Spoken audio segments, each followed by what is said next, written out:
Alright, magandang araw. Eto pag-uusapan natin. Etong video na ito ay 1 month ago may kalumaan pero babalikin natin itong vlogger na 'to. Actually hindi lang siya ano siya, nagva-vlog kasi siya pero ang kanyang forte talaga psychic. Siya po yung predict nung, bago pa yung pandemic, na-predict niya yung pandemic. Kaya kung pag-uusapan dito yung reputasyon at yung possibility ng, accuracy ng kanyang prediction, aba, puwedeng-puwede ito. So anyway, hindi na natin patatagalin pa. Ito po ay na-reveal kasi niya dito. Ewan ko kung bakit hindi masyadong ipakalat or na-amplify ano, kasi by looking at it, ayan ito po ay December 3. Oo, December 3 pa pala, December 3, 2025. Pero hindi siya masyadong naipaano, meron lang akong nakitang excerpt sa reel. Pero ito titignan natin kasi iko-connect natin ito sa pangyayari ngayon na kaya naman pala merong mga mali-maletang paldong-paldo. Kasi gano'n talaga ang ginawa nila. Una pa lang ng pagkaupo ng administrasyong ito, nakalatag na lahat kung sino-sino yung kanilang kukuning tao.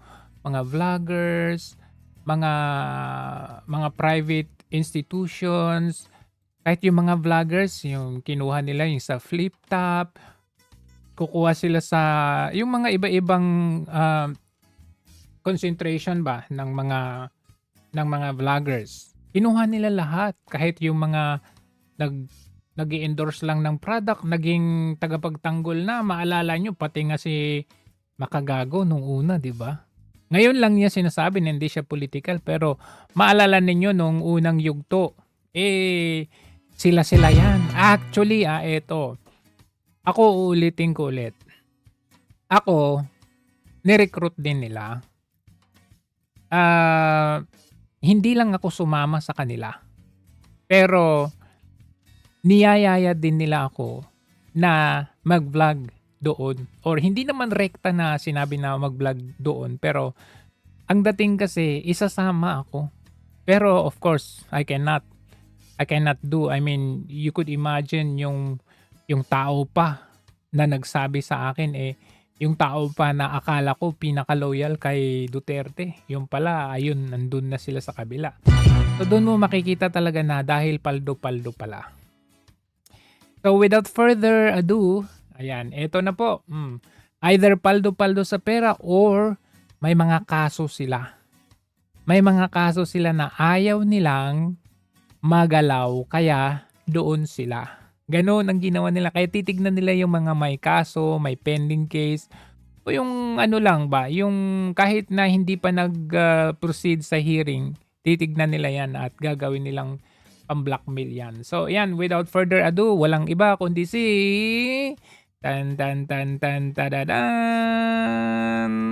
Okay, so without further ado, si Jay Costura. So pakinggan natin yung kanyang sinabi dito na siya ay inofferan. Pero tignan muna natin ang kanyang mga prediction sa mga politika. Still with us is psychic Jay Costura, who, by the way, also boldly predicted here your predictions for this 19. So we are all boldly predicted COVID back in 2019. So Wow. we are all ears to hear your predictions for this year. Yes, so let's go straight go. to names. What are your predictions for BBM? Masyadong conflict, no?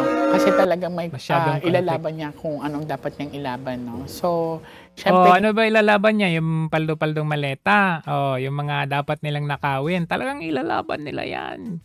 To the point na ipapakulong niya yung mga hindi dapat ipakulong. Oh, mga ganun. Papakidnap. hindi natin talaga mapipigilan din ang mga ibang taong bayan. May mga hindi sumusuporta sa kanya at may mga sumusuporta din sa kanya. Konti na lang yung Sara sumusuporta. Duterte. Sara Duterte is very, talaga siya, strong woman. So, sa nakikita ko talaga sa kanya is hindi rin siya magpapapigil sa gusto niyang gawin. No? So, kung iisipin mo, we all know the fact that meron talagang conflict between the rivalry sa tinatawag nating politics between the two of them. Former President Duterte. Medyo nakakalungkot isipin na medyo nafe-feel ko is humihina yung aura niya. Now, actually, yan po ay sinabi ni VP Sara, no?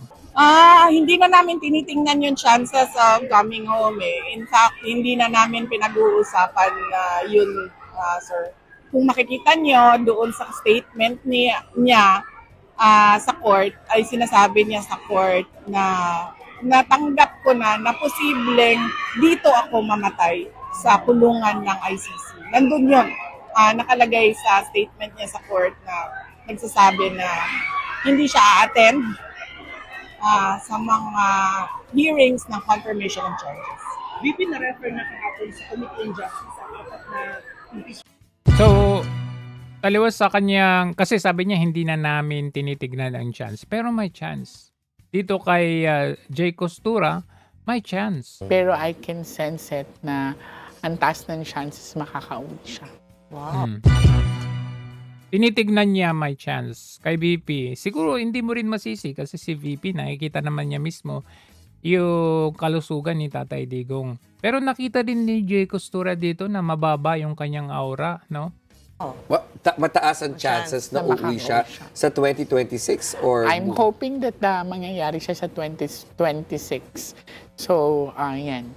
Sa nafe-feel ko lang. si Cheese Escudero? Mangyayari sa 2026. So, ganito kasi man mangyayari dyan sa hearing, no? Confirmation of charges, last day is 27th. And then, ang mangyayari dyan, walang result kaagad sa 27. Huwag nating asahan na may result kaagad sa 27. Kasi, it will take another about 60 days para merong result kung tutuloy ba sa trial or madidismiss. So, antayin po natin another. So, kung Feb 27, March, April. So, by April pa natin malalaman. Unless kung merong ma-expedite yung result. Baka next month parang gano'n. Pero most likely, antayin pa natin 60 days. Mga April pa. So, according kay Jay Costura, mataas ang chance na mapapauwi siya. That would mean if that would become true. Kasi sabi nga ni Jay Costura, nakita naman natin na predict niya yung COVID, no? Yung pandemic. If mataas yung chance, then maybe by April, there is no sufficient ground or evidence. Kasi nakita ninyo, pinakita nila yung video na nire-review ni PRRD, yung pangyayaring murder. How is that an evidence, di ba? So kung mga ganun lang mga pinapakita nila, mataas talaga ang chance na mapapawi si PRRD. Nothing much sa kanya. Wala ako masyadong nafe-feel. Wag naman na yan. She will yan. at saka dito sa tenga. Yan. Wait. May nakikita ako. May nafe-feel ako that he will choose to stay. Tignan niya si Tito Soto. Sana nga magkatotoo talaga to. Tito Soto, Stay tingnan muna niyo. out of the country. Dito. Yan. Senate President Tito Soto. Sa kanya, may nakikita ako, may nafe-feel akong sickness sa kanya, but it's upper part, so sa bandang ulo niya at saka dito sa tenga. Yan. So, mas may concern ako sa kanya ngayon sa health niya. Baka Sandra Marcos. Wait. Baka brain tumor yan. Sana nga.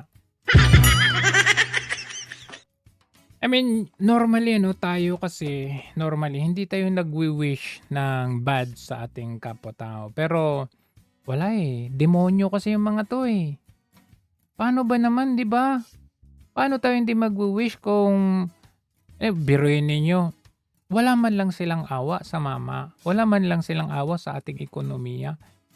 So, it's about time na dapuan sila ng mga nakamamatay na sakit.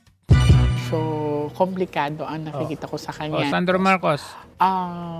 Medyo komplikado ang nakikita ko sa kanya, no? Eh, komplikado talaga yan. Kay Sandro Marcos. Kasi meron akong nafe-feel sa kanya na controversy. Yan, so Ano yan? Scandal ba? Bold ba yan? abangan natin yan sa ngayon 2026. So magiging Ano kaya yun? komplikado ang posisyon niya. What about Governor Pam Baricuatro of Cebu? Sa kanya, hindi ko pa siya nakita sa ano wala gaganap yan. sa kanya ngayon 2026. A name that also You know? Sabi kung anong magaganap sa kanya ngayon 2026. a name that also lingers is of course Martin Romualdez. Tinanong yung mga personalidad, no? Okay naman siya, spontaneous yung kanyang... Pero nung sinabi ang Martin Romualdez, biglang, alam mo yun, may something. Parang nag-iba yung kanyang ano. Tingnan natin ang reaction na. Oh my gosh, the smile. Kasi, this is a revelation. Mahirap kasi I don't know kung pwede to sa on air. Of course. Yan. Oh, mahirap. Kasi may nagsabi na sa akin na wag ako or pinigilan ako predict or something to do with visions Tinakot ka. Yun, tinakot ka. Yun lang. regarding with that. Ano sabi? Predict or Ano? or pinigilan ako predict or something to do with visions regarding with that. So Why specifically on him? Why bakit? I don't know. Maybe because of the power? Pwede. Okay. So, because of the position. Pero may nag-wire na sa akin kasi na wag muna daw ako magbigay ng any Oops! Statement. Oops! Parang Zinaldi ko ka din ah. Ingat. regarding sa Saan? sa politics. Kasi way back, okay. Yan na. Na ano kasi? Sa politics. Kasi way back, okay. I-share ko lang to. Binili na kasi ako ng pero I decline it. Binili na kasi ako pero I declined it. Ibig sabihin may offer. Sana all talaga. Sana all. Ayan na, galing na unti-unting lumalabas yung mga witnesses o yung mga nakaranas ng mga binayaran. Of course, yung mga nandyan ngayon kay Marcos Jr., alam nyo na. Kaya todo tanggol mga iba dyan, mga kasama nating DDS, talagang DDS. Tapos kung makaano kay Sara o kay Tatay Digo ngayon, kala mo nangangamoy dilawan sila, nagbubungang dilawan sila eh. Yung pala, eto, isa din sa gustong bilhin. Kaya naman pala, like for example, Boss Toyo, laging nandun. Makagago noong una, buti na lang di na political si Makagago ngayon. O, yung mga kasamahan namin mga vloggers na iba. Pasinungalingan nyo to. Ulitin. Way back, okay. I-share ko lang to. Binili na kasi ako ng pero I decline it. So I'm thinking about myself and Salute. my kids. Way back 3 years ago, 4 years 3 years ago. So that means nung kakaupo pa lang, talagang meron ng planong ganito. Kagaya yan talaga strategy ni Marcos Jr. Noong 2016, anong sabi niya? Nag-hire ako ng libo-libong trolls. So, eto na! Kumbaga, ang sinasabi nila, si PRRD, di ba, sa Davao, ito yung model niya. So, minagnify niya into national yung kanyang model, naging national na. O, eto naman si Marcos Jr., 2016, ito yung model niya, nag-hire ng mga troll-troll. So, ngayon, in-amplify niya yung trolls, ganun, in-apply niya yung dati na niyang model na mag-hire ng mga trolls. ago. Yun, way back, 3 years ago, 4 years ago. Yun, so they offer me a lot of things. So, house and lot, Oy, 4 years ago na kasi 2022 to now is 4 years na. cars, yan. So, wala kang ibang gagawin kundi mag-aantay ka lang na ipapatawag ka na cars. Ano yung offer? A lot of things. Ano yung offer? Yun, so they offer me a lot of things. So, house and lot, cars, yan. Trips, So, wala kang ibang travel. gagawin kundi mag-aantay ka lang na ipapatawag ka nila. But, Ooh. Alam mo yung iba pa nga dyan eh, kaya nga nagtataka ko, pa-travel na rin sila. Pumunta pa nga silang China. Grabing pondo yan. tinanggap ko yon, exchange to that, hindi mag-aantay ka lang na ipapatawag ka nila. But kung tinanggap ko yon, exchange to that, hindi na ako pwede mag-read sa mga normal na tao na pumipila sa akin. So this is Oh. So, madidefeat yung purpose mo as a psychic. Kasi magiging bayarang psychic ka na lang. Ang lalabas ng mga psychic mo nga is about Martin Romualdez, Marcos Jr. Ipipredict mo na, Marcos Jr. will be high in survey this coming 2026. Mga ganun. Martin Romualdez, tataas. specifically former Speaker Martin. No, not him, Ah, okay. pero it's a big politicians. Okay. Ay, syempre, alangan naman. Ang kakausap sa'yo, rekta, hindi. Syempre, may mga ano yan eh. Mga liaison yung mga yan. Merong mga middleman, kumbaga. Politicians. What a so- revelation, What a madam. revelation. Yeah. So, ayan, so, We respect Yes, respect yes.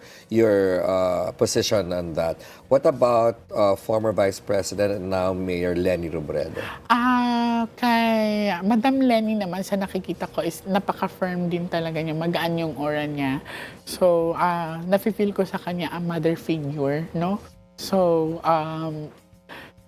pag if in any case talaga natatakbo din siya, baka ilalaban din niya. Mahihirapan, sorry?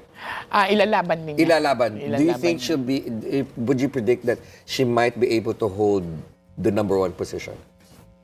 Medyo 50-50 chances. 50 chances. It is a chance. Pangalawa. All right. I am done with my portion. Your turn. Yes, I have to do this. Hindi tayo Pangalawa, oo. pwede sabihin na Pilipino na hindi pag-usapan ang beauty pageants. Okay, anyway, let's stop there. It's a big revelation na ganun pala inoferan yung mga,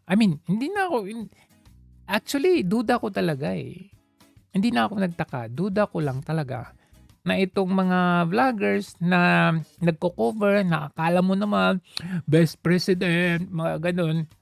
Sabi ko, grabe yung mga to nung panahon ni PRRD Mga Duterte, mga to, tapos ganun. Yung iba, loyalista talaga. Yung, ngayon, himudpwet pati sa mga dilawan. Magkakasama sila.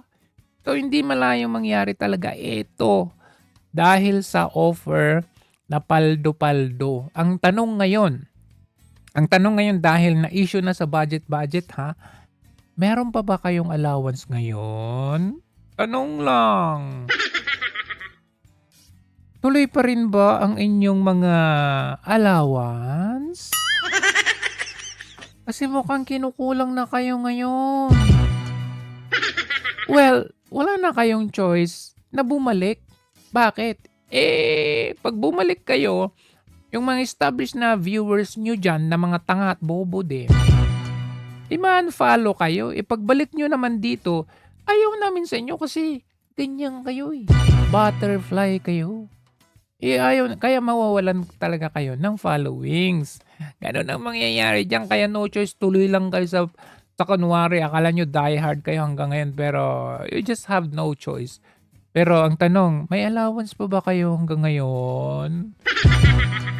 Okay, let's move on. Ayan, as you can see, pati nga ito si Toby Chanko, sinabi niya, itong dalawa muna kasi ayaw niyang pangalanan yung kanyang boss eh. Si Saldi, tugma si Gotesa na nag-deliver kay Martin Romualdez.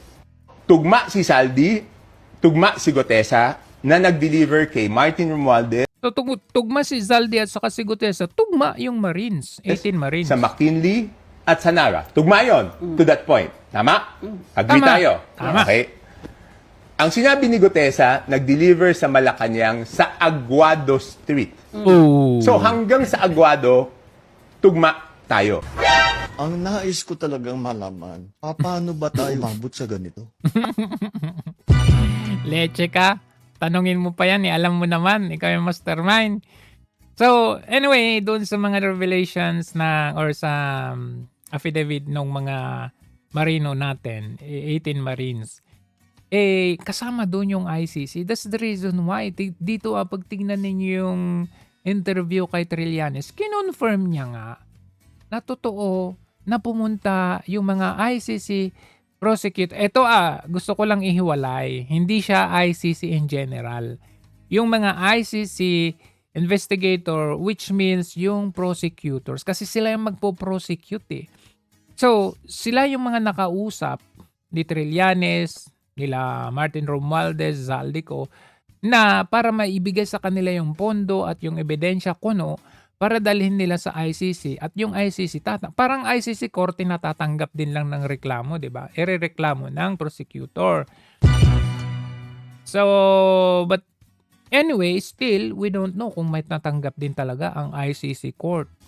Senator, confirm lang namin, meron talaga mga nagpunta rito from the ICC noong 2023, hindi ba? Okay. Ang sagot mo lang dyan is wala. Pero anong sagot niya? Ito po, yung tungkol po sa mga operations ng ICC dito sa bansa, I'm sorry to say na hindi ako pwedeng mag-divulge ng information about it kasi highly confidential siya at will involve lives of not only the ICC investigators, kundi pati yung mga testigo na nakakausap. Kaya talagang pinagbabawal po na i-divulge yan. That is a confirmation. Wala nang ibang sagot yan kundi kinumpirma niya mismo na meron ngang pumunta. As you can see, may mga larawan na pinakita yung mga nagsalita, 18 Marines natin. So ano pa ba ang aasahan natin, di ba?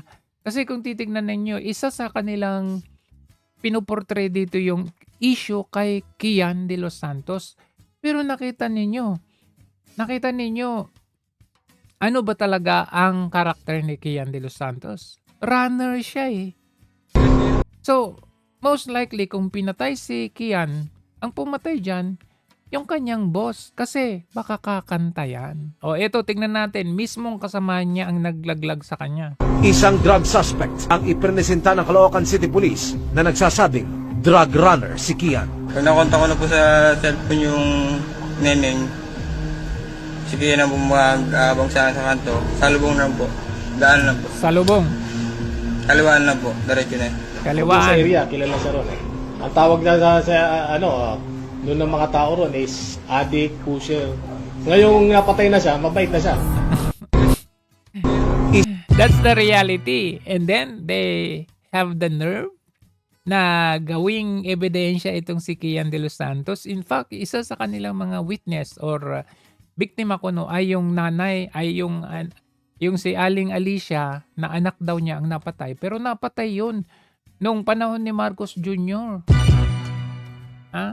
I think, if I'm not mistaken, riding in tandem. Hindi nung panahon ni Tatay Digong.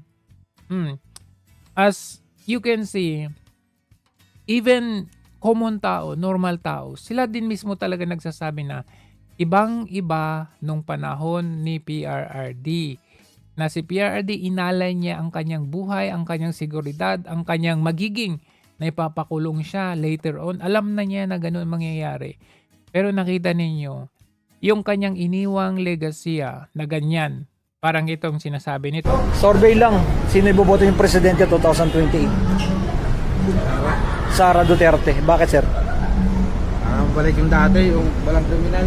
Yung walang kriminal. Gusto mo kamay na bakal? Kamay na bakal, balik. Oo, kamay na bakal. Yan. Ngayon, wala, puro hold up na nangyayari ngayon eh. Sa Mubit, no? Meron din, no? Mga ano, no? Yung kay Duterte, wala namang ganyan. Thank you, sir. So, yan ba ang gusto nitong mga grupo na ito? Na yung bumalik sa mga karahasan? I mean, biruin ninyo, PRRD tried to change the whole country kasi kung titingnan ninyo naman sa Davao ngayon, napaka-safe place, one of the safest not only in the Philippines but in Asia. So sana ay naranasan natin for the 6 years kay PRRD. Ano na nangyayari ngayon? Dinala niyo ang tao sa ICC on a basis na corrupt siya, mamamatay tao siya, magulo nung panahon na ikabaliktaran lahat eh. Yung nangyayari ngayon, halos patayan, holdapan, at kung you name it, enumerate it, the list goes on and on. Oh, in fact, pati si late Senator Miriam Defensor Santiago, yung ginamit kasi na heavily used evidence ng mga prosecutors team, yung mga rhetorical statements ni PRRD. Ito ICC ICC judge, ICC judge or lawyer si Miriam Defensor Santiago. Ano sabi niya? Si Mayor Duterte, halos magkamukha lang niyan kami. Kaya kami matalik na kaibigan. Kasi sometimes we descend to the level of hyperbole. Yung sinusobrahan mo ang sinasabi mo para mas epektibo, mas nakaka-catch attention ng nakikinig. Pero hindi naman literally true. So, hindi literally true. Ibig sabihin, kailangan natin gamitin ang lengguwahe ng mga notorious na mga kriminal. Kasi kung hindi natin gagamitin yung kanilang lengguwahe, hindi matatakot yung mga yan. So, kailangan mong gamitan ng bumaba ka, gamitin mo ang lengguwahe nila. Tignan mo kung hindi magtago. At nagtago na nga sila noon. Kung hindi nagtago, nagbago. Nasaan na sila ngayon? Party-party. Balik na naman sila. Nakita niyo yung mga viral videos ngayon kung saan sabi ni VP Sara, ako si Sara Duterte, tatakbong bilang presidente. Tapos malungkot na yung mga adik, yung mga kriminal, nagsilayasan na sila kasi babalik na ang Duterte. Ano implication nun? Ano meaning nun? Duterte will clean the country. Hindi po pwede yung ganyan. As you can see that the model in Davao mismo. I think itong mga accusations of a so-called death squad or other terrorist actuations, dapat may reklamo sila. Noon ba? Noon pa yun eh. Istorya na yan noon pa. Noon pa. DOJ Secretary si Laila De Lima. Bakit hindi niya finailan? Baka 10 taon na. Kaya, ba't hindi siya inimbestiga? Ba't hindi nila pinag-file ng mga ganong kaso? Pag sinasabi niyang nakatay ko yung tao na yun, he might mean on his orders according to law. Because may mga police circulars yan on how you can kill at will, kill on sight, and so on. May mga regulasyon lang paano patayin ang tao na ayon sa batas. Yan ang siguro ang kiling niyang sabihin. Pero wala naman tao magsasabing, ako ang nagpatay nitong kay ganito. Exactly, sinong tanga? Alam niya kasi, nasabi lang niya yun at alam niya na yung mga tao na iintindihan yun. Yun yung sabi ni Atty. Kaufman, people will remember. Pero yung sasabihin ni Marcos Jr. Is for the wins and people will forget. Tama ba yung sinabi ko? Parang baliktad People will remember yung ginawa ni Marcos Jr. Ewan ko, nag-jumble na. At i-describe niya mismo ang tao. That would be an admission against interest. And he will need the full panoply of judicial defense.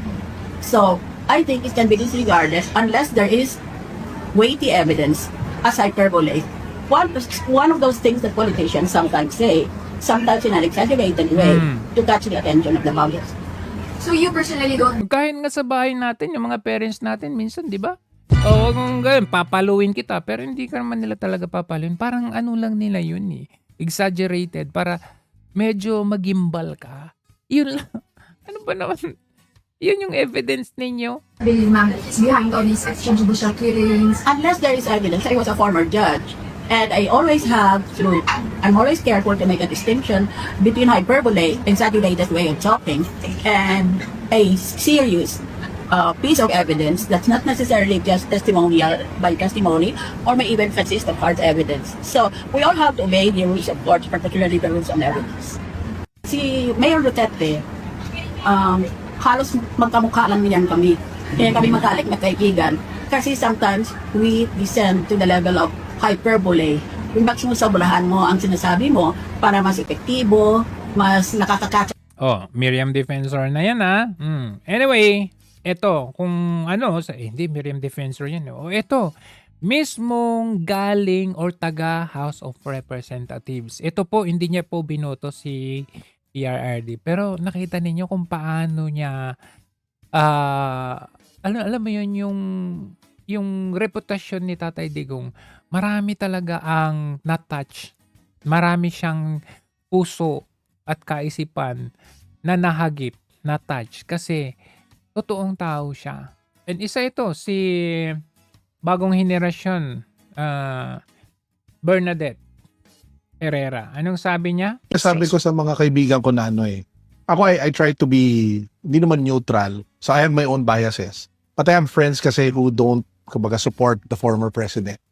And I always tell them na if you spend time just analyzing kung ano yung pinaglaban niya and what he stood for. And yes, he was not perfect. Yeah, he's not perfect. Far Nobody from is. it. Far from it. But you can kinda understand kung bakit mahal talaga siya ng mga tao. Political will at saka sa kanya. Political will. Bakit mahal siya ng tao? Bakit nung end term niya, 80% ng satisfactory at trust rating niya? Hanggang ngayon na nandun sa dahig, marami. Kahit sa mga surveys. Niya bumaba, nag-trickle down ang pondo.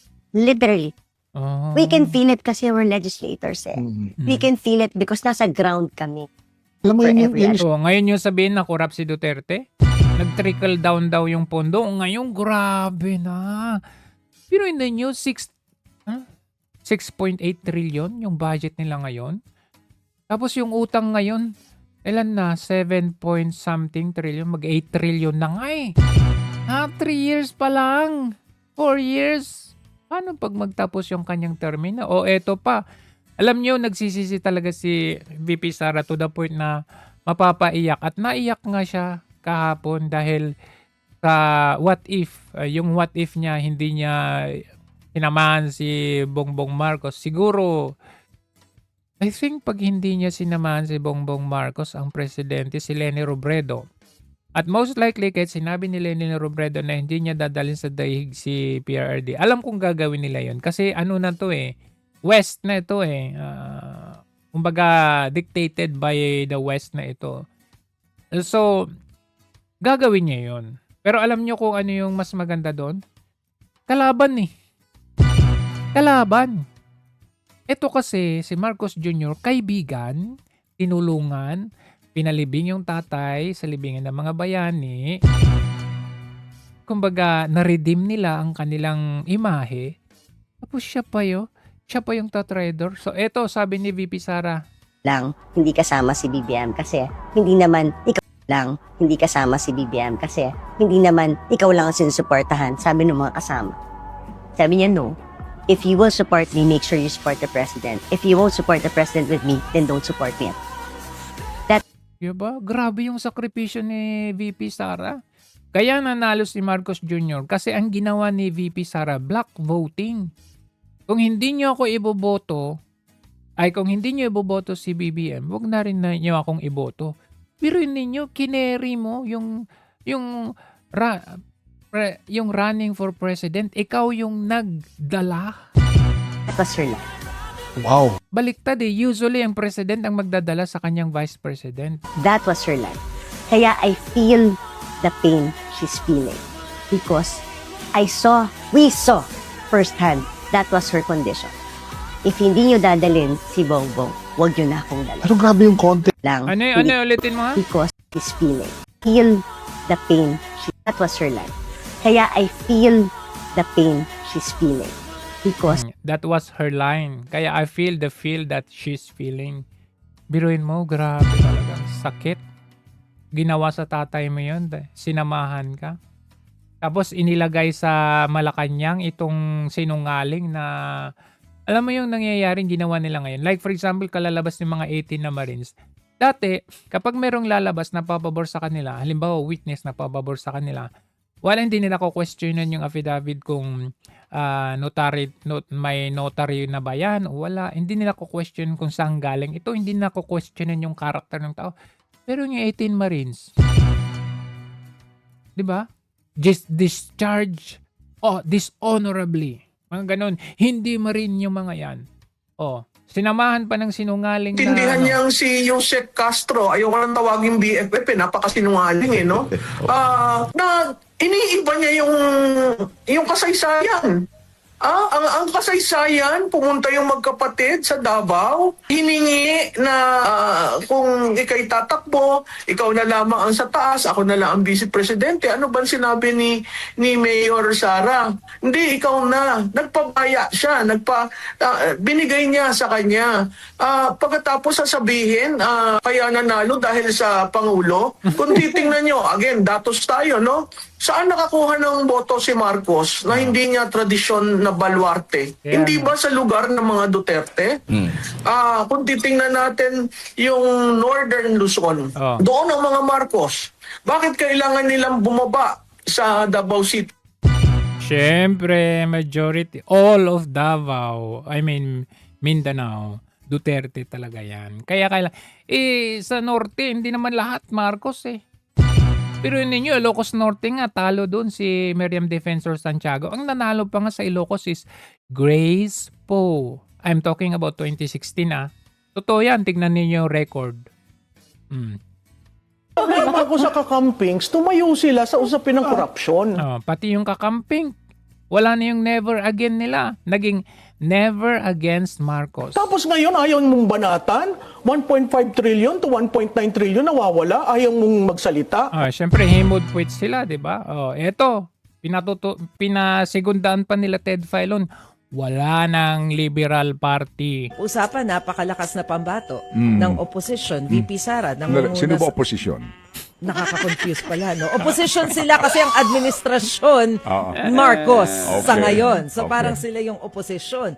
Parang kasing lumalabas may pang third party. Yung Liberal Party ba, sila Ontiveros et al. Ba? Sila Pangilinan at sila Aquino ba? At sila Robredo ba? Opposition ba sila?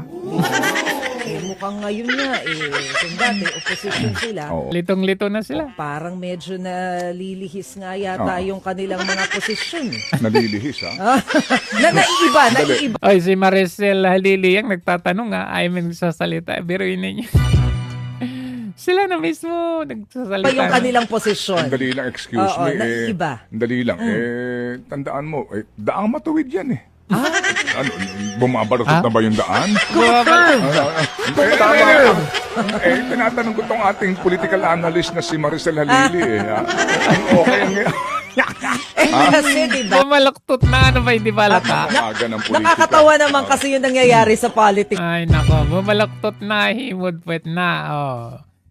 Anyways, ito isa sa result ng kanilang daang-daang bilyon na pagnanakaw. Delayed ang Metro Manila Subway Project. Ayan, delayed yung North-South Commuter Railway. Delayed yung Bataan Cavite Interlink Bridge. Pero ito, all public funds delivered to politicians' house. Delivered. Hindi siya delayed. Ay, nako, Diyos ko po. Kita nyo nga ito nangyari din kay Atty. Vic Rodriguez. Nagtataka ba't tinanggal? Sa COA, alam mo, nakaupo pa ako at highest rating ang Minda pagdating sa COA. Ibig sabihin, everything is above board at lahat ay maayos. Abay, pinalitan ako while I was sitting. Hindi kasi pwede magtrabaho ka ng maayos dyan. Dapat yung trabaho mo dyan, yung magnakaw ka, ganun. Gagawa ka ng kabalbalan. Kapag maayos ang trabaho mo kay Marcos Jr. Administration, tatanggalin ka talaga. Ano asahan mo? So, nakita ninyo ang implication, the reality of this. Yung mga vloggers, hindi lang mga vloggers, yung mga artista, Yung sila-sila dyan. Kaya existing at real yung mga mali-maleta na yan. Existing, that's the reality. It is because of the mali-maleta. Paldo, paldo!